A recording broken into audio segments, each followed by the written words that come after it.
আসসালামু আলাইকুম। শুরু করছি নতুন গল্প, যেখানে ডাক শোনা যায় না। ফারহান আকবীর মানাল। পর্ব 1। বউয়ের হাতে কাগজে ঠোঙা ধরিয়ে দিতে দিতে মজিদ বলে, আপেল এনেছি। কমলালেবু কিনলে মা গন্ধ পেয়ে যেত। তুমি কিছু মনে নিও না। কাল বাপের বাড়ি যাওয়ার সময় কেজি 2 কমলা কিনে দেব। ও বাড়িতে গিয়ে আরাম করে খাবে গি। মজিদের বুচাপা স্বভাবের। সে হ্যাঁ না কিছুই বলল না। মাথা দোলাতে দোলাতে ঘরে ঢুকে গেল। মাস 2 হল তার শরীরে নতুন প্রাণ বাসা বেঁধেছে। যত্নাত্তি যেন কোনো ত্রুটি না হয় সেদিকে মজিদের খেয়ালের কোনো শেষ নেই। এর মধ্যেই 3বার চেক আপ করে ফেলেছে। ডাক্তারের কাছে গিয়ে ডায়েট চার্ট করে নিয়ে এসেছে। কখন কোনো ফল খাবে, কোনো মাছের তেলে কি পুষ্টি, গরুর খাঁটি দুধ ভালো নাকি কৌটার দুধ, সবকিছু তার ঠোঁটের ডাগায়। মুখস্থ গড়গড় করে বলে দিতে পারে। সপ্তাহ খানেক হতে চলল কাজের জন্য একটা মেয়েকে রেখেছে। মেয়েটার নাম মিনা। অল্প বয়সী মেয়ে। চিপচিপে মিষ্টি গরম। সারাক্ষণ পান খেয়ে ঠোঁট লাল করে রাখে। কানে ইয়ারফোন গুজে গান শোনে।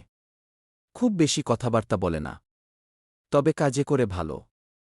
খুব গুছিয়ে। রিমা ঘরে ঢুকে দরজা ভেজিয়ে দিল। আপেলের ঠোঙা লুকিয়ে রাখতে গিয়ে একটা ছোট্ট নিঃশ্বাস ফেল। এই লুকোচুরির জীবন তার আর ভালো লাগছে না। সে অন্তঃসত্ত্বা মানুষ। বর্তমান সময়ে এসে এখনও যদি শাশুড়ির থেকে ফলফলাদি লুকিয়ে রাখতে হয়, তাহলে আর কি বলার থাকে। সে আরও একটা ছোট্ট নিঃশ্বাস ফেল। এই ফল ফ্রিজে রাখা যাবে না। তার শাশুড়ি দিনের মধ্যে বেশ কয়েকবার ফ্রিজ খোলেন। কোথায় কি আছে খুঁটিয়ে খুঁটিয়ে দেখেন। রিমা একটা আপেল ধুতে যাবে ঠিক তখনই দরজায় টোকা পড়ল। ওপাশ থেকে রিনরিনে মিষ্টি গলা ভেসে এলো, ভাবি আমি কি আসব? মিনার গলা। মেয়েটা ঘরে ঢোকার সময় বরাবরই অনুমতি নিতে ঢোকে। রিমা বলল, আই। মিনা হুড়মুড়িয়ে ঘরের ভেতরে ঢুকল। হাঁপাতে হাঁপাতে বলল, দুপুরের রান্না বলো গি। আমি আর কি বলবো? আম্মার কাছে জিজ্ঞেস করে দেখ কাকি আম্মার শরীর ভালো না। সে কোনো কথা বলছে না। এই নিয়ে ৩৫ বার জিজ্ঞেস করেছি গি। ঘরে যা আছে সেখান থেকে তোর মনমতো কিছু রান্না করে নে গি। আচ্ছা। নিলাম খে। মিনা চলে গেল। যাওয়ার সময় দরজা ভেজিয়ে দিয়ে গেল। রিমার বিয়ে হয়েছে মাস 6 আগে। দেখাশোনার বিয়ে। সেদিন দুপুরের খাওয়া শেষে বিছানায় শরীর এলিয়ে গল্পের বই পড়ছিল রিমা। হঠাৎই তার মা এসে তাকে টেনে তুলল। কাতর গলায় বলল, তোকে দেখতে লোক এসেছে। হাতমুখ ধুয়ে কাপড় বদলে নে গি। রিমা বলল, আমায় দেখতে এসেছে মানে? দেখতে এসেছে মানে বুঝিস না? বিয়ের জন্য ছেলে পক্ষ দেখতে এসেছে। খুব ভালো প্রস্তাব। তোর বড় মামা নিয়ে এসেছে। দেরি করিস না। সাবান ঘষে মুখ ধুয়ে ফেল। নতুন একটা 3 পিস পর। নাকি শাড়ি পরবি? রিমা কিছু বলল না। চুপ করে রইল। তার মা বলল, মেকআপ লাগাস না। আজকালকার ভালো ছেলেরা মেকআপ পছন্দ করে না গি। আজকালকার ভালো ছেলেরা মেকআপ পছন্দ করে না, এ কথা তোমায় কে বলল? বলতে হবে কেন? আমি কি জানি না নাকি? কিভাবে জানো? তুমি কি ছেলে মানুষ? বাজে কথা বলিস না। তড়িঘড়ি করে তৈরি হয়ে নে। তোর বাপকে কল দিলাম। সে কল রিসিভ করছে না। আমার হয়েছে যত জ্বালা। উফ মা! তুমি এমন ছটফট করছো কেন? মানুষজন বাড়িতে এলে যত্নাত্তি নিয়ে ভাবতে হয়। তোদের অবশ্য এসব ভাবনা নেই। সমাজ নামাজ বুঝিস না। যাকগে। এদিকটা আমি দেখছি। তুই খুব পরিপাটি হয়ে তৈরি হয়ে নে গি। আচ্ছা গি। শোন, হালকা মতো লিপস্টিক দিবি। ইস! এই সময়েই মুখে মশায় কামড় দিয়েছে। খেয়াল রাখতে পারিস না? রিমা কিছু না বলে বাথরুমে ঢুকে গেল। মায়ের উত্তেজনায় ব্যাপারটা সে বুঝতে পারছে। বড় মামা মায়ের অঘোষিত দিক নির্ণায়ক। সে দিনকে রাত বললেও তার মা চোখ বন্ধ করে মেনে নেবে। সেই মামা যখন বলেছে, ছেলে ভালো, মানে এই ছেলে ভালো। ছেলের আগে পরে 2-3টে বিয়েশাদি থাকলেও ছেলে ভালো। সাজবে না করে রিমা বেশ ভালোই সাজল। ভাঁজভাঙা নতুন শাড়ি পরল। গালে সামান্য পাউডার ঘষে ঠোঁটে লিপস্টিক লাগাল। চোখে মোটা করে কাজল পরল। শরীফা বিবি মেয়েকে দেখে একগাল হাসল। কোমল গলায় বলল, ভালো দেখাচ্ছে। খুব সুন্দর সাজ। পরিপাটি ব্যাপার আছে গি। রিমা তার কথার জবাব দিল না, গল্পের বই মেলে বসে রইল। মেয়ে দেখতে এলো 4 জন। ছেলে, ছেলের মা, তাদের দুঃসম্পর্কের আত্মীয় এবং রিমার বড় মামা। বড় মামার ভাবসাব এমন যেন তিনি নিজেই ছেলে খুব বড় কোনো অভিভাবক। আগ বাড়িয়ে সমস্ত কিছু বলতে লাগলেন। রিমার বাবা মায়ের ছেলে পছন্দ হল। ছেলেকে অপছন্দ করার কিছু নেই। সরকারি চাকরি করে। বয়স খুব বেশি হলে 28, 29। দেখতে বেশ সুদর্শন। পড়াশোনা শেষ করেই চাকরিতে ঢুকে গিয়েছে। ঘরে সে আর তার মা ছাড়া বাড়তি মানুষ নেই। শহরের ভেতরে জায়গাজমি আছে। গ্রামে কিছু আছে। সব মিলিয়ে কোনো মেয়ের বাবাই এমন প্রস্তাব ফিরিয়ে দেবেন না। রফিক সাহেবও দিলেন না। সেদিন রাতেই কাজী ডেকে বিয়ে পড়ানো হল। বিয়ের আগে মজিদের সাথে আলাদা করে কথা বলার সুযোগ হয়েছিল রিমার। দুজনে মিলে বেলকনিতে গিয়ে দাঁড়িয়েছিল। মজিদ বলল, আপনার চোখের কোণের তিলটা কি আসল? রিমা চমকে উঠল। তার চোখের কোণে তিল নেই। সে মাথা দুলিয়ে বলল, আমার চোখে কোণে তো কোনো তিল নেই গি। আছে।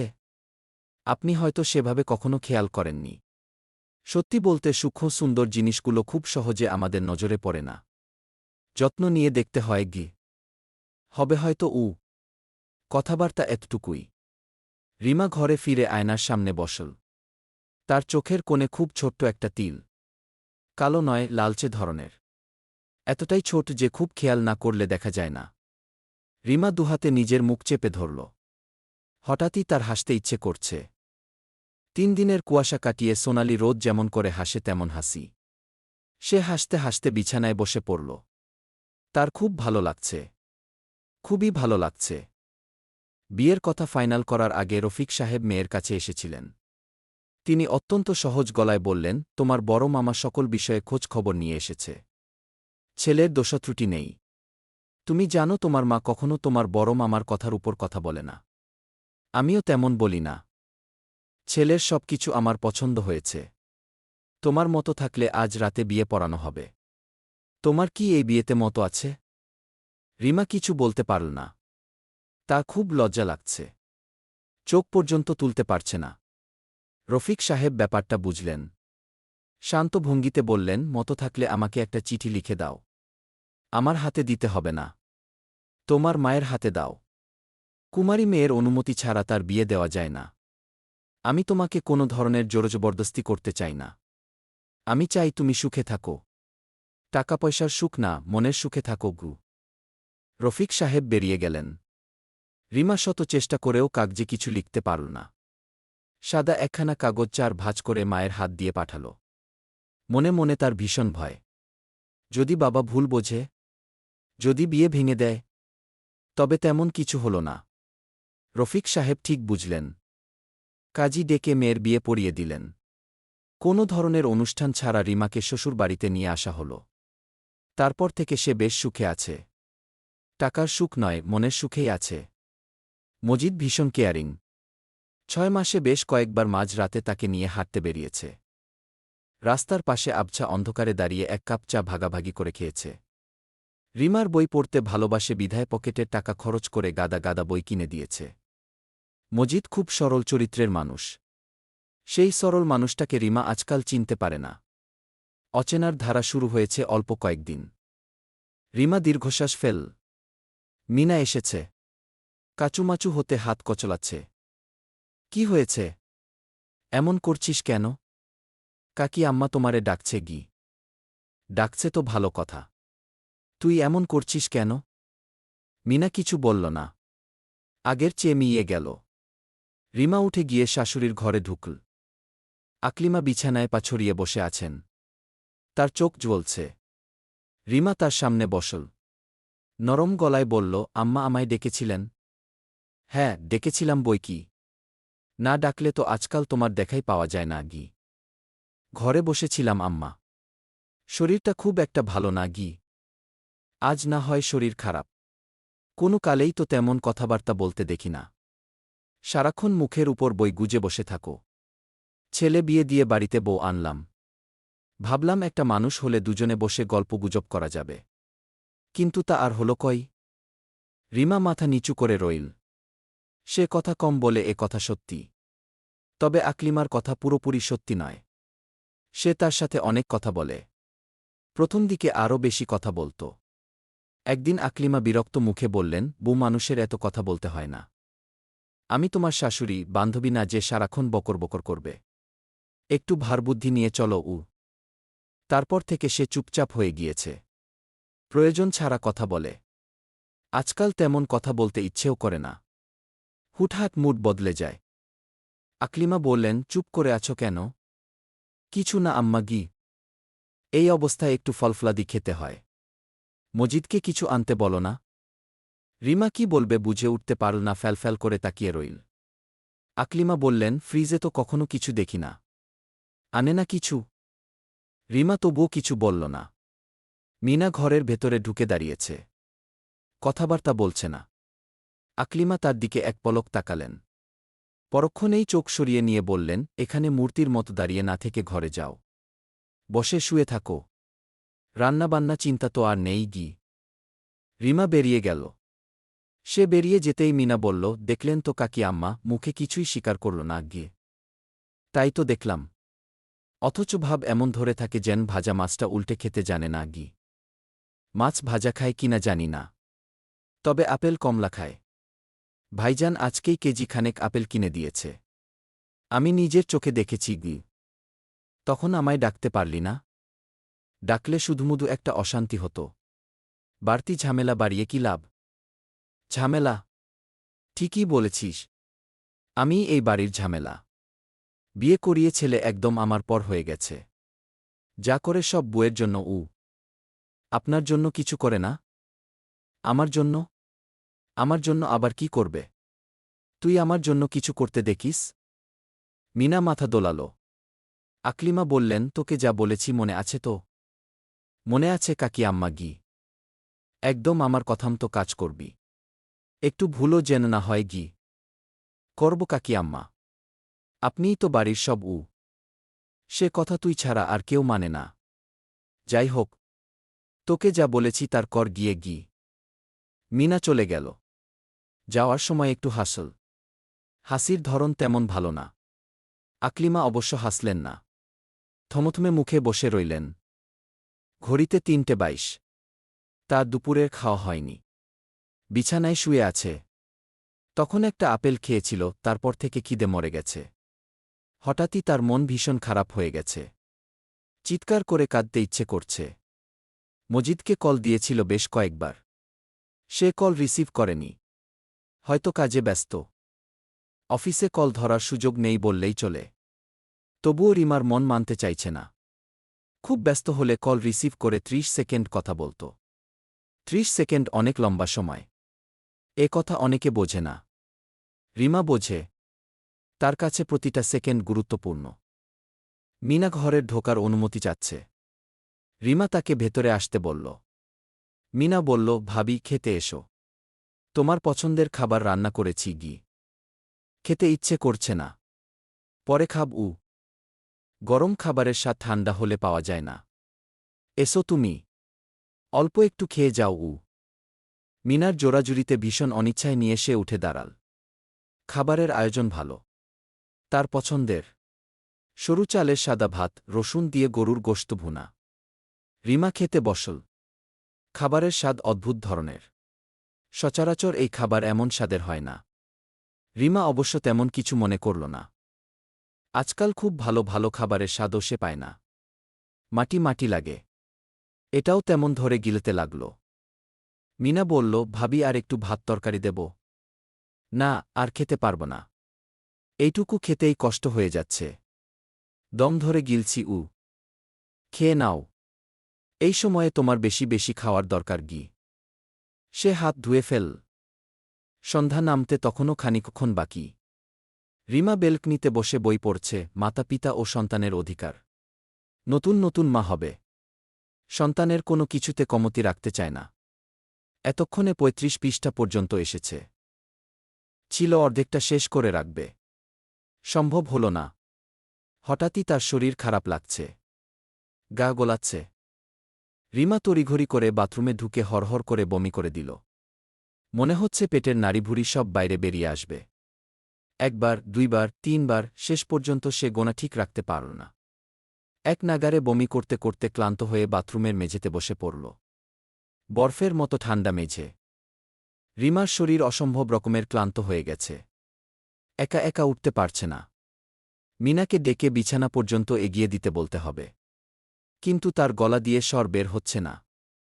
সে মেঝেতেই শুয়ে পড়ল। সন্ধ্যা নেমে গেছে। অন্ধকার গা হতে শুরু করেছে। ঘরের ভেতরে ঘুটঘুটে অন্ধকার। মশা ভনভন করছে। রিমা শেষবার মতো অস্ফুটস্বরে আর্তনাদ করে উঠল। তারপরই চোখ বন্ধ করে মেঝেতে পড়ে রইল। মজিদের বাড়িটা বেশ বড়। সদর দরজা দিয়ে অনেকখানি হেঁটে তার রুমে যেতে হয়। সে আজ সদর দরজা দিয়ে ঢুকেই দাঁড়িয়ে গেল। শুকনো গলায় বলল, রিমা, এক গ্লাস পানি দাও তো গু। রিমার সারা শব্দ পাওয়া গেল না। সে পরপর 4 বার কথাটা বলল। তবুও কেউ কিছু বলল না। মজিদ মায়ের ঘরের দরজা ঠেলে দেখল। ঘরের বাতি নেভানো। আকলিমা বিছানায় গুটিসুটি মেরে শুয়ে আছেন। গায়ের উপর থেকে কম্বল পড়ে গেছে। মজিদ ঘরে ঢুকে কম্বল টেনে দিল। কপালে হাত দিয়ে জ্বর আছে কিনা পরীক্ষা করে দেখল। নাহ, জ্বর নেই। ঘড়িতে সবে 8:13 বাজে। আকলিমা কখনো এত তাড়াতাড়ি ঘুমিয়ে পড়েন না। বিছানায় আসেন না পর্যন্ত। মজিদ বেশ চিন্তিত বোধ করে। মায়ের শরীর খারাপ হয়ে যাচ্ছে না তো? কাল সকালে একবার তাকে নিয়ে ডাক্তারের কাছে যেতে হবে। কথাবার্তা বলতে হবে। এই বয়সে শরীর নিয়ে হেলাফেলা করার সুযোগ নেই। সে কম্বল টেনে দিয়ে নিজের ঘরে ঢুকল। রিমা ঘরে নেই। কোথায় গিয়েছে ভাবতে ভাবতে বাথরুমের দরজা ঠেল। দরজায় কিছু বাজছে। রিমা পড়ে আছে মেঝেতে। তার জ্ঞান নেই। শরীর বরফের মতো ঠান্ডা। মজিদ কি করবে বুঝে উঠতে পারল না। এক মুহূর্তের জন্য তার শরীর অসাড় হয়ে গিয়েছে। হুশ জ্ঞান নেই। যেন সে কোনো মানুষ নয়। পাথরের মূর্তি। তবে তা মাত্র কয়েক মুহূর্তের জন্যই। পরক্ষণেই সে হুশে ফিরল। রিমার গায়ে হাত দিয়ে তাকে ডাকতে লাগল। ব্যস্ত গলায় বলল, রিমা, কি হয়েছে তোমার? এখানে পড়ে আছো কেন? রিমা? রিমা কোনো সাড়া দিল না। মজিদের চিৎকারে মিনা ছুটে এসেছে। আকলিমাও এসেছেন। তিনি গায়ে চাদর জড়িয়ে ঠকঠক করে কাঁপছেন। মিনা বলল, হায় আল্লাহ! ভাবি, এমন অবস্থা হলো কেমনে? কিভাবে হলো সে কথা তো তুই ভালো বলতে পারবি। আমি তো বাড়িতে ছিলাম। এসে দেখি এখানে পড়ে আছে গি। হায় আল্লাহ! স্ট্রোক করল না তো? নারীর গতি পাচ্ছেন? মজিদ তার কথার জবাব দিল না। তড়িঘড়ি করে গাড়ি খুঁজতে বের হল। এই মুহূর্তে নষ্ট করার মতো সময় নেই। যত তাড়াতাড়ি সম্ভব হাসপাতালে যেতে হবে। দেরি করলে বড়সড় কিছু ঘটতে পারে।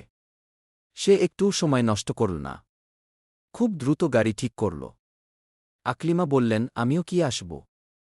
মজিদ বলল, না মা, তোমার যেতে হবে না। শীতের মধ্যে কষ্ট হবে। আমি যাচ্ছি। মিনা যাচ্ছে। হাসপাতালে ডাক্তার থাকবে। নার্স থাকবে। তুমি বাড়িতে থাকো। দোয়া করো যেন খারাপ কিছু না হয় গি। সে রিমাকে কোলে তুলে নিল। কোলে তুলে গাড়ি পর্যন্ত নিয়ে গেল। একাই নিয়ে গেল। মিনাকে ধরতে হল না। হাসপাতালের ইমার্জেন্সি ওয়ার্ড গিজগিজ করছে। 8টা-9টার ভেতরে প্রচুর রুগী থাকে। মাঝবয়সী এক ভদ্রমহিলা গামলা হাতে ধরে হরহর করে বমি করছে। তার পাশে বাচ্চা একটা ছেলে চিপস খাচ্ছে। ক্রমাগত বমি তার উপর কোনো প্রভাব ফেলতে পারছে না। মজিদ রিমাকে বেডে শুইয়ে দিল। নার্স দৌড়ে এসে বলল, কত সপ্তাহ? 2 মাস হয়েছে গি। কখন থেকে বমি করছে? আমি ঠিক জানি না। বাড়িতে ফিরে দেখি বাথরুমে মেঝেতে পড়ে আছে। শরীর ঠান্ডা হয়ে গেছে, জ্ঞান নেই গুই। আপনার বাড়িতে আর কেউ থাকে না? মজিদ আর চোখে মিনার দিকে তাকাল। মিনা কাচুমাচু ভঙ্গিতে মাথা নিচু করে রেখেছে। মজিদ বলল, আমার মাথাকে। মায়ের শরীরও খুব বেশি ভালো না। তাই হয়তো খেয়াল করতে পারেনি গি। বিপি লো হয়ে গেছে। গর্ভাবস্থার অতিরিক্ত বমি করলে শরীর খুব বেশি পানিশূন্য, ডিহাইড্রেশন হয়ে যায়। এতে অজ্ঞান হওয়া স্বাভাবিক। তবে কতক্ষণ ধরে অজ্ঞান হয়ে আছে এটা জানা জরুরি গি। নার্স বেরিয়ে গেল এবং প্রায় সাথে সাথেই ডাক্তারের পেছনে পেছনে ঢুকল। ডাক্তার সাহেব খুব যত্ন নিয়ে রিমাকে দেখলেন। নরম গলায় বললেন, স্যালাইন দিতে হবে। বেশ কয়েকটা টেস্ট করতে হবে। বাচ্চা কেমন আছে এটা জানা খুব জরুরি গি। মজিদ বলল, ঠিক আছে।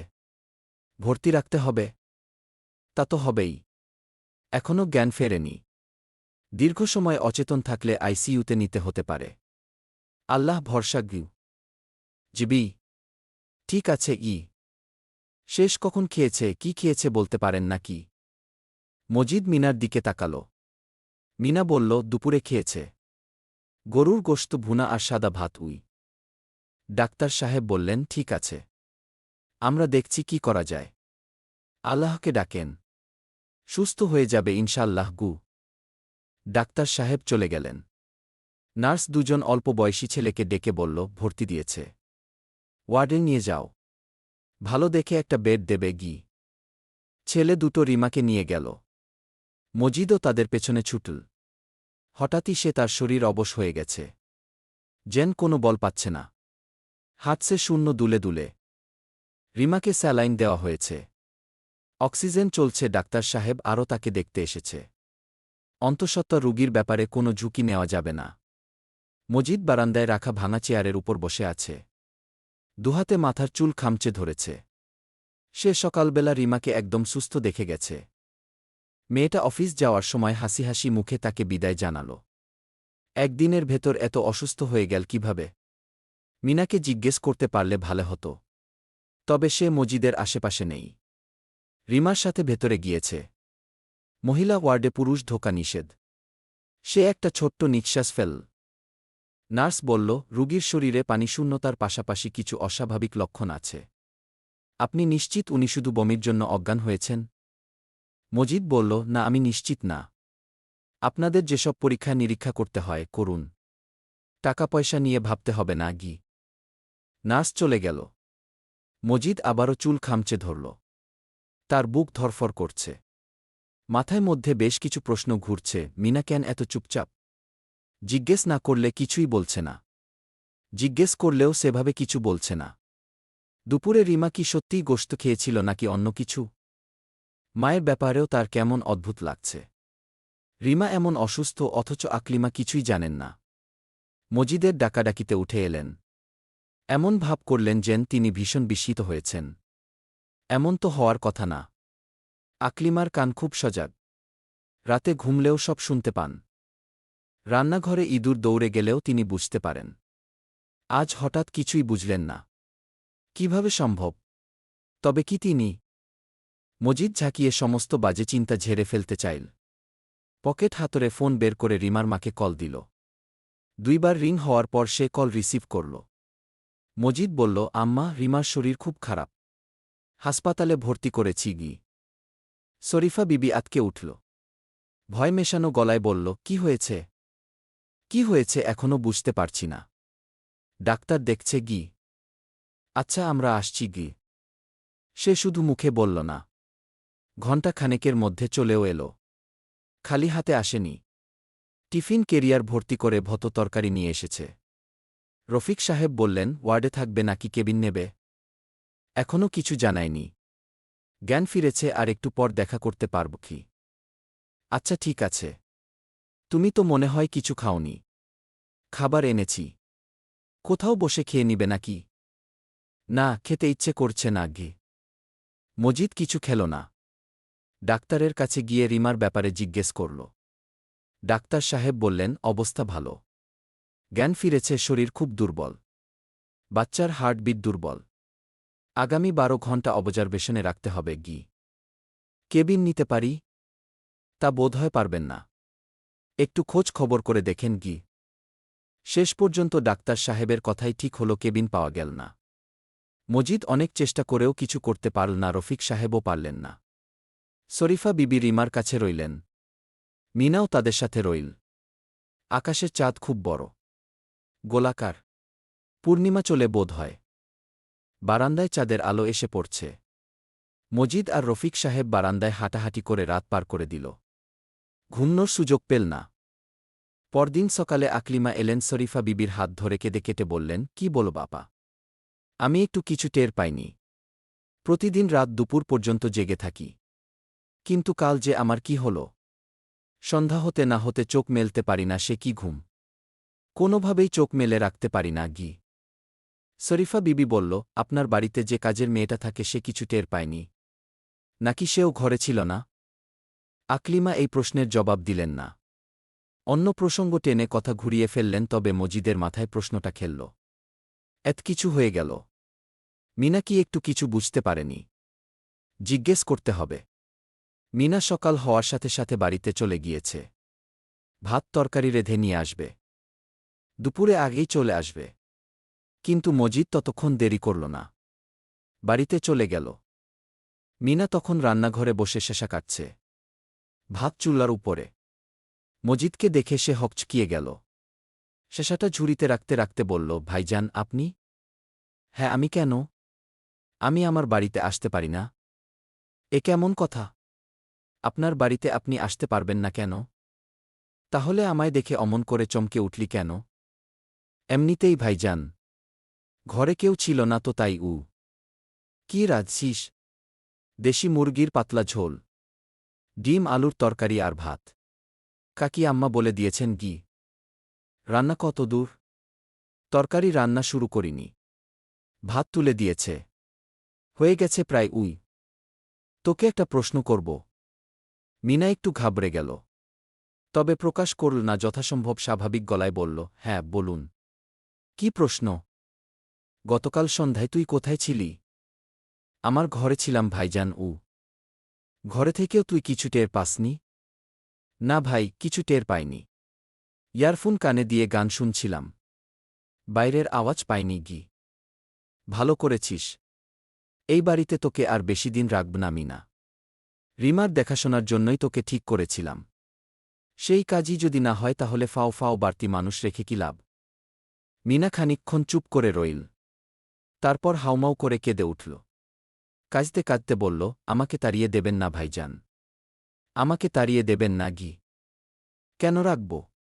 আমি অনেক বড় একটা ভুল কাজ করে ফেলেছি ভাইজান, আমার ইচ্ছেতে করিনি। কাকি আম্মা করতে বলেছিল তাই করেছি, আমার কোনো দোষ নেই। গি মা করতে বলেছিল? কি বলেছিল? মিনার হাত কাঁপছে, ঠোঁট কাঁপছে, কথা বলতে পারছে না, যেন কেউ ওর গলা চেপে ধরেছে। গল্পটা কেমন লাগলো অবশ্যই বলবেন।